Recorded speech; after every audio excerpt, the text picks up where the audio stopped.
But now I just walk into a room and say, I'm Santa for nerds. Now available. Awakening I Am, internal awareness in an AI age audiobook, and our Victory Builders platform, which integrated system for founders who execute, is open, links in the description.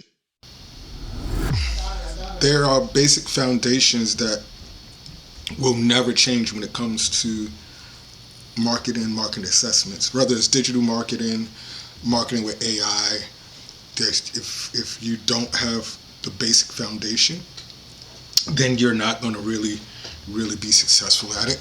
And I made it early on in my entrepreneurial journey, made the mistake of hiring people, looking at them for expertise without knowledge of myself. So I don't know what to expect. Anything looked good. I didn't understand the aspects of proper logos, the difference between marketing and branding, how to be creative, how to really set the budget for putting your work out, and what to expect. Never knew what a funnel was, a lead magnet, none of those things. And guess what? People at the table are not going to tell you it's not their responsibility to coach you up. They come in and they see a rookie, and the rookie always got to get hazed, got to go through their learning. And it's difficult to learn on the fly in business, because when you're learning on the fly in business, you're losing money. And nobody goes into business to lose money. However, we all have to go that route because it's just a part of the journey. We don't hit home runs every time. Sometimes we strike out. Sometimes we go into slumps. But having a baseline will help prevent those slumps, or to make those slumps better or faster, to end the slumps faster. And that's what we're going to talk about today. This is for entrepreneurs who are looking for creative ways to get from poverty to prosperity, right? Creative ways to move from starving artist to thriving creator. And my name is Naran Tillman, and this is another episode of Walk in Victory, where we sit you at the feet of the masters and we have conversations to help you, the listener, evolve your life. And today's master is Paul. How you doing, sir? I'm doing well. Thank you for that introduction there. I appreciate it, Naran. No, thank you for your work. So you took a unique route into the TED Talk business entrepreneurial marketing world. You mind telling our audience a little bit about your personal journey? I find it to be a fascinating story. Yeah, so I started off as a designer in theater, and then out pretty early on there that it wasn't a very lucrative career if you wanted to actually end up making a living at it. And so I kind of branched out into the personalized art world, where I made custom collectibles for people. Started off in about 2006, and then have been doing it ever since. And having the ability to bend, not break, has allowed me to take on a lot of jobs that wouldn't necessarily roll across your desk. So I've had the opportunity to work with companies like Disney or Universal and Nickelodeon to help bring their ideas to fruition. And then from there, I was spending a lot of time on a platform called Twitch, which is typically a gaming platform, but there are about 20% of artists on there. And so I was doing a daily live show for about 6 hours a day, 5 days a week, for about 8 years there. And in doing so, I met a lot of other creatives who were trying to figure out how to get into business and didn't really understand the business aspects of the world. They think more in a creative path. And so I would spend my time answering questions. How do I figure out what to charge? How do you sustain this? How do you find your market? All of these questions. And then eventually I thought, well, I'm answering all these questions continuously. Why don't I actually go and try and coach and consult these individuals to help them get off onto a better foot? And I was working with one of those couples. It was a company there. They were a fairly well 7-figure company, but they really needed some good direction. And I was asking them, it was composed of 3 artists, and I had asked them, I said, okay, what's everybody's role in this business? And they said, well, we do kind of a little bit of everything. And as you know, with any kind of entrepreneurship, that's not how you run a business. You all have to have kind of your own lane.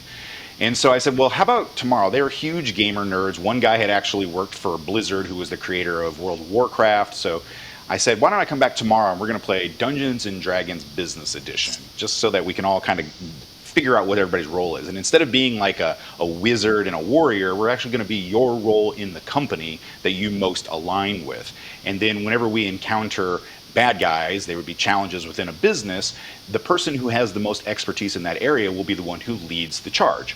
And so we actually ended up playing this for about 4 to 6 hours, and they loved it. And all of these business terms and strategies that had gone over their head really started to fall into place for them. And that's when I got to thinking, I think I'm onto something here. So let's try and gamify out our business. And that's actually what helped me create this first book here, which is the Creative Player's Handbook to Business. And what this is it's a tabletop role-playing game. It's basically like Dungeons and Dragons. You don't have to have played it to understand it. But what we do is we break down business into terminology that makes sense to people, just everyday people. You don't have to have an MBA to be able to understand how to accomplish typical things in business. So what we do is we start with your character sheet, which is basically what your business is, what the seed of the idea of your business is, and we kind of build you up and then your world around it. So that's kind of how I got here. Yeah, that's a unique. Well, the thing about business, and you can correct me if you agree, disagree, or is that it becomes an extension of you. And a lot of times, like if you fall into a business, like your dad ran a store, and now you run a store, you may not like it, right? So you're just there because the opportunity was there, but that wasn't from who your spirit is. And sometimes our first businesses may not align with who we are, because it's just, all right, somebody asked me to do something, I'm good at doing it, but you are able to take what you like and make it a game changer for you. How much more in line of your entrepreneurial status right now to where you were previously? I think in the end, where I'm heading is where I was destined to go. The coaching and consulting aspect of it. I mean, I love the making of it, but the challenge for me has always been the challenge of how, not the actual finished product. And for years, when people would say, "What's the best thing you've ever made," or whatever, it's like, I like the challenge more than I care about the actual finished object. And I think what that was is it's I like the problem solving process. And so working with others has been a great opportunity for me to flex that skill set, which is a pretty decent skill set to have, and be able to help others with the challenges that they encounter. But I don't think that if I hadn't had the 20 years of experience and the pitfalls that I've fallen into over and over again, I don't think I would have the knowledge or the wisdom to help lead others in that regard. So as far as alignment goes, I mean, I started off with a really vague idea of where I wanted to go with my life, and it just kept turning left and right. Like if you looked at my path, it's a zigzag, man. It never went where I wanted it to go. But then I kind of fell into this job of being, they call me Santa for nerds, which is what my TED talk is actually called, my TEDx talk is called. And what that means is that people would just wish for things that didn't exist, and there was this guy in Nebraska who could make it happen. And so that's became like who I was, and then that transformed into being able to help others achieve that same goal of being this artist that is proficient at what they do, can make a living at what they do, and also teach others so that they don't have to do the struggling from starving artist on up. I'm a big fan of not talking about starving artist. I don't like that term, starving artist.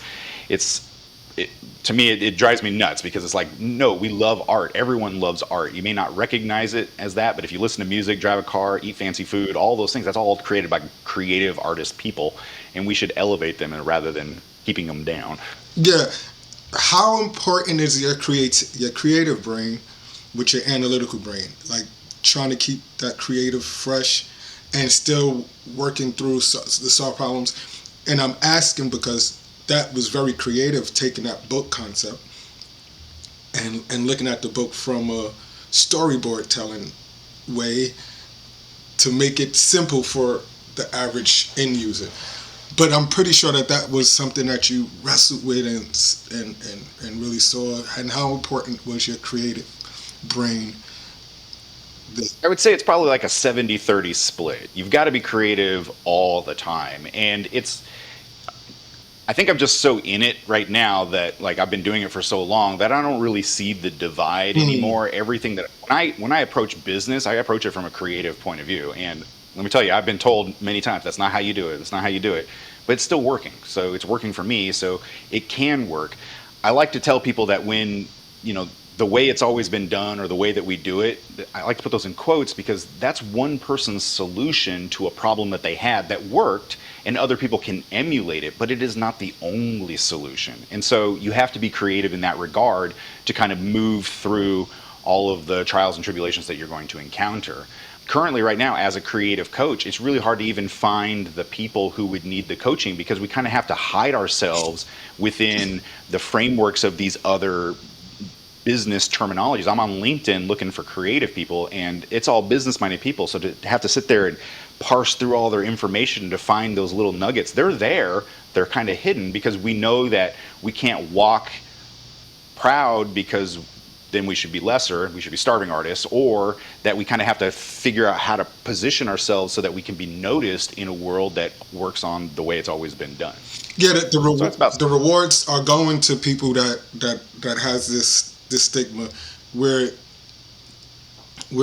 you have an advantage by being a creative because you see the world through a different lens and you understand the end users wants and how to present that to them in a way that makes them feel good. How much is entrepreneurship about making your customer or your end user still have this good feeling, the invisible part of the brand? We always talk about the visible part, but that invisible thing that we can't put our finger on.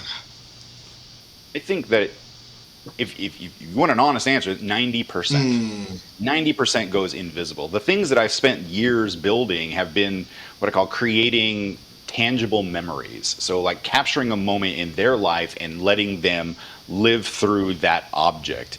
And so like I do a lot of ring boxes for proposals, and that's just a moment that's just captured in history. And typically it's just a thing that you talk about, but now I have the ability to actually capture that moment and make it tangible.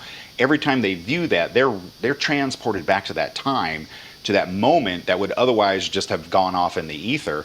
And so it just gives them that sense memory back. And I think with a lot of the things that artists are doing or creatives are doing is they're trying to evoke this it's a feeling. It's not working about a tangible or a like mechanical solution.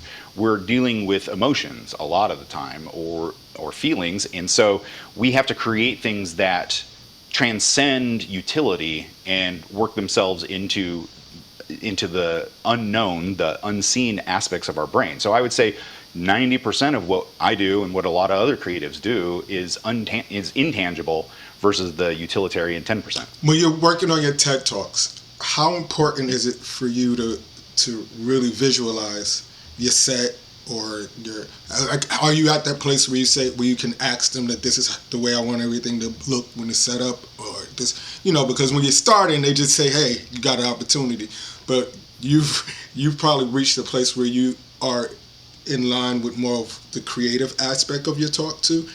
Does that necessarily work for you? Because you did sets for a living, I'm pretty sure. Yeah, I did.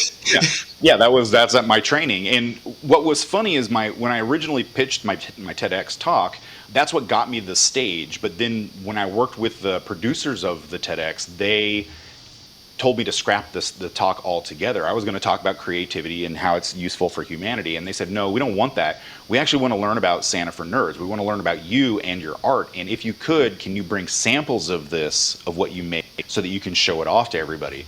So it was an artist presentation rather than a traditional change the world type of TEDx talk. And absolutely, it played a very important role in knowing what I was bringing and where it was going to sit next to me for a couple of reasons. One, it had to be visually appealing because I am a set designer. That is my background. But two, it had to be accessible in a way that didn't interrupt the flow of the talk. And so everything that I had, it became a reinforcement of what I was saying rather than an opportunity for me to brag about something or to show off something. Everything that I had came from a storytelling point of view that then it helped to elevate it, to really ground the people's minds, imaginations as I'm speaking onto an object or a visual that they could then relate to and be like, okay, I understand exactly where he's coming from and what he's doing. So it played a huge role in it. And when you have all of these props and these things, you only have a certain amount of time to really get your message across. Are you going in with 1 point, 2? Like, what is your mindset? Because this is a great opportunity, and you don't want to fumble the ball. You do not. And what I find a lot of them is I've been doing TED for a while, and I've been going to a lot of them for I can't even remember how long. And what I see is that people who have too many points, the only one they remember is the last one. And seriously, I mean, you can give like a 10-point, these are the things you need to do. They're going to remember that last one because it's the last one you spoke on. And knowing that and going into it, the message that I really wanted to relay to people fell in the last 4 sentences. I brought them along a journey. I explained to them who I was, but then in the last 4 sentences, it was really just putting it out there and saying, this is what I would like everyone else to do. If everyone else could believe in the magic of a Santa, just that something in life can be good, and to pass it on to somebody else. It doesn't need to change the entire world. It just needs to change one person and let that spread, because that's how great things move throughout the world. It's not about forcing it down everyone's throat. It's about helping someone so that they know that it's okay to help others, and just to keep building that brotherhood out there. And that's a maximum impact. I just changed the way that I approach the podcast. I used to have these long drawn out intros that wasn't on topic, and it served because my mindset, just so that people can understand, my mindset was I wanted the guest to know a part of me. So sometimes I would talk about a little pop culture, but when I was doing an assessment, and this was an AI assessment on a podcast, it wasn't a human, it wasn't somebody that was assessing from their bias. They were really, and they gave some suggestions. Now, I took the assessment, so I would have been upset at the assessment. Or I can take what I was told and see, okay, how can I make those changes to be better? Because at the end of the day, I want to be better. So having that singular flow, right? Having that singular topic with a guest can have like 1,000 things on their resume. But let's talk about the 1 or 2 things that of your expertise. And I think what I found out, it makes the conversation flow better. It was difficult making that change because I did it on the fly, but it was necessary. And what you're doing may seem difficult, but it's necessary. Like, you're bringing what I assess is that you're bringing life, right? You're using this concept of Santa, this fictional jolly person that comes bearing gifts, right? Yeah. And here it is that you're using your business acumen to help bear gifts. Now, one of the things that I've learned over the course of my time is that nicknames are not, you can't give yourself a nickname. People bestow them upon you. Correct. What made you embrace the Santa persona? I mean, it's because I look exactly like him. For those of you who are not seeing this visual, no. Not at all. No, I think what it was is that I've struggled for years to put what exactly I do on a business card. Like, I've gone through everything, because it's really difficult to explain that I can make anything that you can imagine. I just need you to wish for it, is really what it is. And it confused and confounded so many people. So what would happen is I would be having these conversations with individuals, and it took me 3, 4, 5 minutes for them to even grasp what it is that I was actually doing. But once they did, they're like, I got it. But now I just walk into a room and say, I'm Santa for nerds. And they've already know what a Santa is. They know what a nerd is. They're like, this is interesting. I would like to know more. And so I was like, that was such a shortcut for an explanation, that if they wanted to know more, they could inquire. But if they didn't, if they're like, that's not for me, it helped eliminate a lot of the people that wouldn't necessarily be clients. Let's talk a little bit as we end about your experience as a set builder, and how we kind of got into some of the weeds of how you're still using that. But when you first took off in that business, how did you know that I can do this, but this is not for me? And what did you really love about, or what do you, because you're still doing it, what do you love about bringing those sets to life? Well, I think the whole point that really attracted me to it is I started off as an actor, and I'm just not great at that. But I love the idea of being creative. I mean, it's good to have self-awareness, right?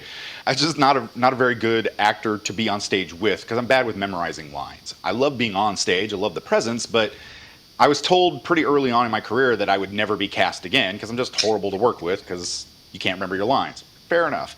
And so I was kind of struggling, and then I had a mentor who actually, I was in undergrad at the time, and he said, hey, how would you like to learn every aspect of theater? And I'm like, that's a golden opportunity. I love to learn. So I was like, sure. And so we went through every bit from management to directing and into all the different aspects of design. And that's where I kind of fell in love with it. And for me, set design and prop designs, it's the way that we talk about it in theater is that the set designer creates the world of the show. And then the costume designer populates it. The lighting designer is the sun, but then the director plays God because they're going to show you a slice of life. And so what I loved is being able to create, without using any words or any people, create an entire world that when you walked into and sat down at your seat, you were there. You were transported. You were taken away from your daily life and put somewhere else. And again, it's that magical transformation. And so I would do things where I would play a lot with the smell of the place that you're walking into. If I could use natural elements so that it would trick your brain, I would 100% do that. All these aspects of the design like played a lot into like how I just approached life in general. And then how I got out of it is a funny story. Literally, it was a week after I graduated from graduate school with my design degree. I have an MFA in scenic design and property design. And I was assisting a man named John Arnone, who at the time had 4 or 6 shows on Broadway, which for a set designer is pretty much the apex in the United States. Like, you have accomplished something to have that many shows in that prestigious of a place. And so I asked him one day as I was helping him with the design, I said, so what's it like being at the apex? And he turned to me in a moment of honesty, he said, it sucked. It was horrible. And the reason is because in the United States, we don't pay for artists. The starving artist trope lives for a reason. And he said, I have to work I'm away from home 48 weeks out of the year, traditionally. I pay for an apartment in New York that I'm never in. I have 6 assistants who handle all the paperwork because I have to constantly get new jobs because they pay between $1,500 and $2,500 a piece. And he's like, if you want a life, if you want to settle down, and I was married at the time, he's like, this is not the life for you. And it was eye-opening. I mean, I wish he would have told me 3 years before I got a grad degree, but like, it was interesting for me to get that honest perspective. And to this day, I'm grateful for him for telling me that, because I think it would have taken me 10 or 15 years of absolute struggle and hating it to be able to be like, it's not for me. It's because you're always chasing that next. Well, the next one's going to be the big break. And then so we graduated, and then my wife and I moved to LA to do the television film thing. And when I was working there, I ran into another brutally honest friend who is a director and a writer. And I said, this is great. And he goes, you're one of the most talented designers that I've ever met. And I'm like, awesome. I said, so when can I start working for you? And his reply was, unfortunately, it's not the way it works. You can be as talented as you want, or you can be the most talented person, but if someone as a director or writer is not bringing you along, you won't work. And so it'll take you 10, 12 years because I know 3 or 4 people longer than I've known you, and they're in line first. And so I got to get all of them to a professional point before I can even get to you. So you're going to do a lot of struggling for 10 years. And I'm a stubborn person, and I was like, there's got to be a faster way than that. So I went and did my own thing. But it was eye-opening. And both of those very honest people I have worked with again since then in different capacities, doing what I do as Santa for Nerds, but to help them in their career and to make things that they can't find anywhere else. And it's funny, like how that circle goes around, right? Here it is, you're a young man, and they're here, and now because of your evolution, you're able now to assist them with the things that you do. Yep. It's weird how that all comes together, but I mean, and I think it's the golden rule of, especially in the creative industry, but in most industries, is never burn a bridge. You never know when you're going to encounter that person decades down the line, and they may end up helping you out. One of my biggest breaks happens because of a woman that I knew in graduate school, and we were not fast friends, but we followed each other on social media, and she had just been watching my work. And then when an opportunity came up, and this is working with the Tonight Show with Jimmy Fallon, she's like, I need an action figure of The Rock, and I need it tomorrow. And the only person I know who works that well and that fast is this guy, Paul, that I knew in grad school. And because I didn't burn any bridges, I mean, we weren't the best of friends, but we were friendly. It led to an opportunity that now for 14 years, I'm one of the go-to designers for the crazy stuff that the Tonight Show pulls off. And it's just it's a valuable lesson for anybody. It's like, don't ever leave a place in bad. It's okay to leave. It's okay to grow and to move on, but look at it as graduating, not burning bridges and then marching forward, because there's nothing good that comes from that. No, and there you have it, everybody. I told you we sit you at the feet of the masters. We have conversations to help you elevate your life. Listen, we don't ask you for cash apps, Venmos, or any of those things, but what we do is ask is that you hit like, subscribe, share, and if you're listening on a platform where you can leave a comment, do so. It helps these conversations get to the ears of people that need it. Let's not be selfish. And all of Paul's information is in the description. We also ask that you go support our guests. He's poured out and given information, and he's an information given kind of guy, but that's what he does for a living. So if you need a coach, if you are a nerd that need a Santa, here's your guy. That's right. Don't making excuses. Don't walk with your head down. Paul is now a part of our Walk in Victory family, and together we walk in victory. Enjoy the rest of your day. Peace.